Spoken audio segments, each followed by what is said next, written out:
Panamá al Día con Hernán Higuera. El 098-999-9819 a su disposición. Enseguida doy la bienvenida a Michelle Maffei. Ella es experta en seguridad nacional y conflicto. Michelle, ¿cómo le va? Buenos días. ¿Qué pasó con el tema Buenos días, Hernán. Gracias por la invitación. ¿Qué pasó con el tema de la seguridad, el combate a la criminalidad? Vamos a cerrar como el año más violento según las proyecciones en este 2025. Se registra un total de 15,561 asesinatos. ¿Las medidas y estrategias del gobierno han sido efectivas o son insuficientes? ¿O qué falta?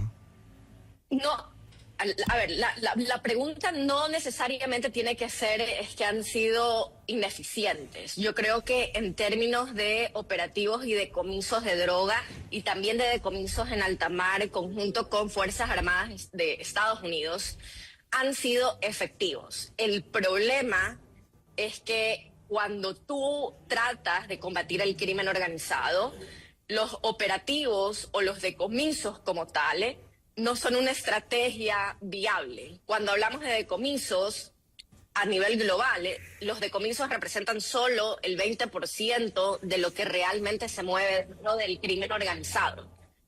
Por otro lado, cuando se habla del combate contra el crimen organizado, no puede solamente militarizar la respuesta. Un gran ejemplo, y esto es algo relativamente penoso, hace unas semanas sacaron un comunicado de que el cartel de Sinaloa da más trabajo que Walmart en Estados Unidos. Y Walmart, por ejemplo, es la empresa que por default da más empleo dentro de Estados Unidos. Entonces es una cuestión no de que no han sido efectivos, sino que las respuestas que han optado lamentablemente no son, se podría decir, no son recomendadas para un combate efectivo contra el crimen organizado. Y disculpe que por ahí tengo un perrijo y tiene libertad de expresión, el malcriado. No se preocupe. Precisemos sobre las cifras. Esos más de 15,000 asesinados son en los 2 años de gobierno. Entonces, ¿qué nos faltó ahí? A ver, lo que nos está faltando es un combate al patrimonio ilícito. La UAFE es de llorar, lamentablemente. Creo que son 20 fulanos y la UAFE ni siquiera llega a los 100 millones de patrimonio ilícito detectado. Y eso es lamentable porque el 40% de nuestros PIB nacionales proviene de alguna forma de lavado de activos, es decir, no necesariamente o únicamente del narcotráfico, sino que proviene de diferentes mercados ilícitos. Estamos hablando que el 50% casi de nuestra economía viene de causas ilícitas, y eso es grave. La UAFE no tiene esa capacidad de detección. ¿Quién sacó el 40% de nuestro PIB nacional como tal, que proviene de lavado de activos? Es FinCEN, que es un departamento básicamente de inteligencia financiera dentro del Departamento del Tesoro de Estados Unidos. Y por otro lado, también la Guardia de Finanza Italiana ha podido llegar a una aproximación.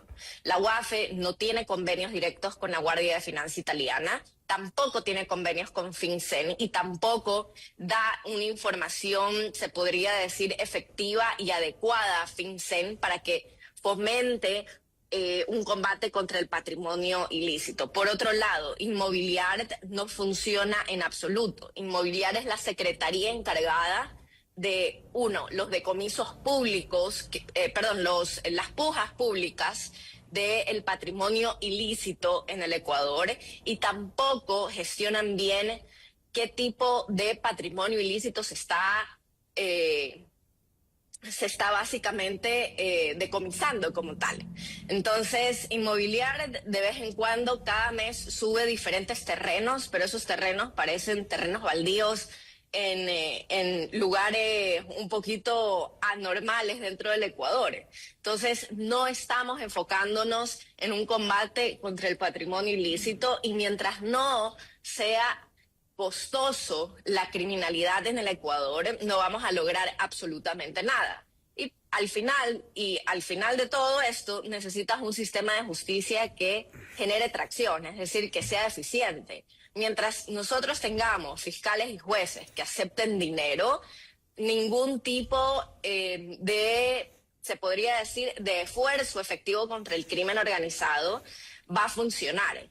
Ahora, en este momento solamente estamos enfocándonos en básicamente dar bala al crimen organizado, en generar operativos, en generar decomisos, pero al mismo tiempo eso es muy superfluo, es muy corto, y por otro lado, el poco esfuerzo que se está haciendo se ve mermado lamentablemente por una cooptación brutal que hay dentro de Policía Nacional y de Fuerzas Armadas. Y esto es algo que los agentes de Policía Nacional como de Fuerzas Armadas no lo pueden decir abiertamente porque se les cae su profesión, lamentablemente.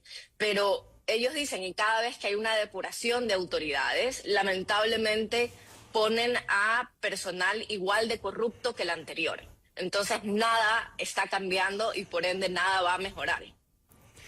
En estos 2 años de gobierno, se ha demostrado que los grupos delictivos organizados están más armados que lo que están las fuerzas ecuatorianas, la fuerza pública ecuatoriana. No necesariamente están mejores armados como tal. El problema es que en cantidad son más. Entonces, claro, tú puedes tener a alguien que tiene una Glock, por ejemplo, pero el problema es que son más. Ahora, actualmente, por el tráfico de armas que ha incrementado significativamente en el Ecuador, se han dado cuenta que la gran cantidad de armas que están siendo traficadas son armas calificadas como military grade, es decir, son semiautomáticas. Entonces son armas grandes, una AR-55, por ejemplo, una AK. Entonces, lamentablemente, no solamente ahora están ganando a las fuerzas del orden en cantidad, en volumen, sino que también, evidentemente, están ganando en tener semiautomáticas. Y eso es grave, porque así tú tengas a alguien que no es tan eficiente en disparar, con una semiautomática pueden hacer un daño significativo. El tema de las cárceles está controlado después de 2 años de presencia militar en los exteriores. ¿Ha sido útil esta medida? Porque en la penitenciaría del Litoral, por ejemplo, se acumulan más muertes que todas las masacres carcelarias reportadas entre el 2021 y 2024. Entonces, ese tipo de medidas se deben corregir, se deben profundizar, se debe fijar otra estrategia. Lamentablemente, cuando sucedió la declaratoria de conflicto interno armado, entran los militares y lo que hicimos fue poner una tapa a una olla de presión, lamentablemente. Y a los 2 meses de que entran los militares a los centros de penitenciarios, cooptaron a la institución de Fuerzas Armadas. Es por eso que después de los 2 meses de la intervención de Fuerzas Armadas, de los militares, empezaron a surgir estos casos extraordinarios de que están muriendo por tuberculosis. En un centro penitenciario es muy normal tener casos de tuberculosis, pero lo anormal es que tú tengas 20, 15 personas que el mismo día estén muriendo por casos de tuberculosis. Entonces, a los 2 meses las masacres carcelarias se reactivaron, pero las masacres eran ahorcándose. Por eso es que justo hace 1 mes, cuando sucede la masacre en Machala, eso no era algo nuevo, eso ya se veía venir, porque no han parado las masacres, solamente que las masacres ya no es degollando a alguien y jugando con la cabeza, mientras tal vez una cámara está grabando eso. Pero por otro lado, se podría decir que también la droga y las armas están entrando a los centros de privación de libertad, y eso es con complicidad del SNAI, que ha sido un terrible fracaso. pero también con complicidad de Fuerzas Armadas. Qué pena, ¿no? Qué pena. Ayer, en un discurso, la vicepresidenta de Venezuela osó en decir que Donald Trump debería mirar no a Venezuela, sino ni a los carteles como el del Sol declarado terrorista ayer, sino que debería mirar al Ecuador y todas las empresas. Mencionó ella el nombre de la empresa del presidente Noboa como una de las principales empresas por donde sale la droga del Ecuador. Lo dijo así de suelta de huesos, ¿no? No ha habido una reacción todavía del Ecuador ante eso. ¿Qué opina usted sobre esa afirmación? Es preferible que no digan nada, porque es como si yo hago una respuesta a, no sé, a una loquita, a la loquita del barrio, o a la loquita de las Naciones Unidas que iba con megáfono gritando. O sea, no creo que sería oportuno que Ecuador ni siquiera se ría de eso. Venezuela es un país particularmente interesante. Justo el día de ayer tuve una entrevista con un medio de comunicación venezolano. Venezuela es un caso particular porque no es una ruta del narcotráfico. ¿Y por qué no es una ruta del narcotráfico? Por el tracanal de sanciones que tiene Venezuela. Venezuela no tiene un comercio tan fluido como Colombia, como Ecuador, como Perú. Y los puertos no tienen la cantidad de navieras llegando a Venezuela.